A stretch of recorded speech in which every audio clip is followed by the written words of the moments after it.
नमस्कार दोस्तों, हमारी आज की कहानी है थोड़ी रात हो जाए तो आ जाना पार्क के पास। माँ दोस्त ने बुलाया है। माँ समझ चुकी थी कि कुछ तो गड़बड़ है। फिर जो हुआ उसके साथ। एक गांव में राजेश नाम का बहुत बड़ा अधिकारी रहता था। उसकी पत्नी का नाम शांति था। राजेश के रवि नाम का एक इकलौता बेटा था। सभी प्रेम पूर्वक रहते थे। एक दिन रवि अपने कमरे में टहल रहा था। उसकी माँ शांति ने जब उसको देखा तो वह झट से समझ गई कि आज रवि कुछ विचलित है, वरना रोज तो ऐसे नहीं टहलता। माँ तो माँ होती है, वह अपने बच्चों की हर आदत और परेशानी को बिना बताए ही जान जाती है। रवि बेटा, क्या बात है? तुम्हें आज पढ़ना नहीं है क्या? रात्रि होने को है। माँ, मुझे कहीं जाना है। कहाँ जाना है? शांति ने पूछ ही लिया। अरे माँ, जाना है, बस जाना है। आज तू क्यों छुपा रहा है? रवि के सर पर हाथ फेरते हुए प्यार से माँ ने कहा। क्या बात है? सच सच बताओ। अरे माँ, कुछ नहीं, बस रात हो जाए फिर जाना है। माँ ने आश्चर्य से पूछा। रात हो जाए फिर जाना है? मतलब क्या बात है? बताओ बेटा, प्यार से माँ ने फिर पूछा। तू इस तरह तो रोजाना नहीं करता। अरे माँ, मेरे दोस्त ने बुलाया है। उसने कहा है कि थोड़ी रात हो जाए तो आ जाना पार्क के पास। क्यों रात हो जाए तब क्यों? अभी क्यों नहीं? माँ बोली। नहीं, तुम सच सच बताओ, नहीं तो हम तुम्हें जाने नहीं देंगे। माँ प्लीज। रवि अभी बहुत छोटा था। उसकी उम्र मात्र 12 वर्ष ही थी। घर में रवि बहुत चहेता था। उसके पापा बड़े अधिकारी होने के बावजूद भी रवि का बहुत ध्यान रखते थे। आखिर वह घर में इकलौता बेटा जो था, उसको किसी भी तरह की कोई परेशानी नहीं होने देते थे। शांति भी बहुत ध्यान रखती थी। समय पर सुलाना, समय पर खाना, समय पर पढ़ना और पढ़ाना। देखो रवि, तुम्हारे पापा अभी 1 घंटे में आ जाएंगे। तुम सच सच बताओ।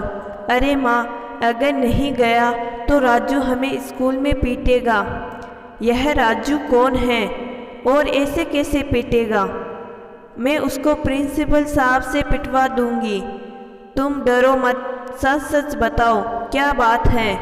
क्योंकि शांति समझ चुकी थी कि कुछ तो गड़बड़ है। माँ, वो यहीं पास में रहता है, मेरे स्कूल में पढ़ता है। अच्छा माँ, पापा से तो नहीं कहोगी? नहीं, मैं पापा से कुछ नहीं कहूँगी। आखिर रवि मान गया और माँ से धीरे से बोला। माँ, राजू ने बोला था कि जब रात होने लगे तो पार्क के पास आ जाना। वहाँ एक बोर्ड लगा है, टूट गया है, उसको उखाड़ेंगे। उसको किस लिए? माँ ने पूछा। अरे माँ, वो कह रहा था कि उसे उखाड़कर बेच देंगे, फिर उस पैसे से आइसक्रीम खाएंगे। अरे आइसक्रीम खाने के लिए इतनी मेहनत क्यों करनी? और यह तो फिर गलत बात हुई न। तुम्हारा दोस्त इतनी गंदी सोचता और बात करता है। उसको तुम घर लाना, हम उसे समझाएंगे। रही बात आइसक्रीम खाने की, तो हम तुम्हें आइसक्रीम वैसे ही मंगा देंगे। तुम्हें पता है कि इसे चोरी करना कहते हैं। तुम्हें किसी ने देख लिया तो तुम्हारे पापा का नाम खराब होगा। और कोई देखे ना देखे, भगवान तो देखेगा। और यह सब करने के लिए उसने तुम्हें क्यों बुलाया? मैंने उसे मना किया था, लेकिन वह कहने लगा अगर तुम नहीं आओगे तो हम तुम्हें भी पीटेंगे। अरे बेटा, तुम उससे कह देना कि पापा घर पर थे, उन्होंने आने नहीं दिया। मेरे पापा तो आज आइसक्रीम लाए थे। ये लो, मैं तेरे लिए भी लाया हूँ। मेरी माँ कह रही थी कि जो काम छुपकर किया जाए वो गलत होता है। तुझे किसी चीज़ की ज़रूरत हो तो बता देना, मेरे पापा लाकर दे देंगे। तुझे घर बुलाया है, तुझे बहुत सारा सामान देंगे, लेकिन ऐसा काम करने की दोबारा नहीं सोचना। राजू सहम गया था। रवि कह रहा था अपने उस नादान दोस्त को, क्योंकि शांति ने अच्छी तरह प्यार से समझा दिया था। पीटने की बजाय उसने एक सही राह चलने की समझाइश दे दी थी। वो चाहती तो उसके साथ में रहने या उसे दोस्ती तोड़ने की सलाह भी दे सकती थी, लेकिन इस दुनिया में कितने ही लोग गलत राह पर चलते हैं, और इन सब से बचाने के लिए शांति रवि को एक मजबूत इंसान जो बनाना चाहती थी, ताकि वह अच्छे बुरे काम को जान सके और सही निर्णय स्वयं ही ले सके।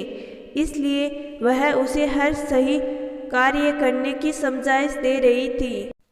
तो दोस्तों, मैं आशा करती हूँ कि आज की कहानी आपको ज़रूर पसंद आई होगी। कहानी पसंद आई है तो कहानी को लाइक और चैनल को ज़रूर सब्सक्राइब करिएगा। धन्यवाद।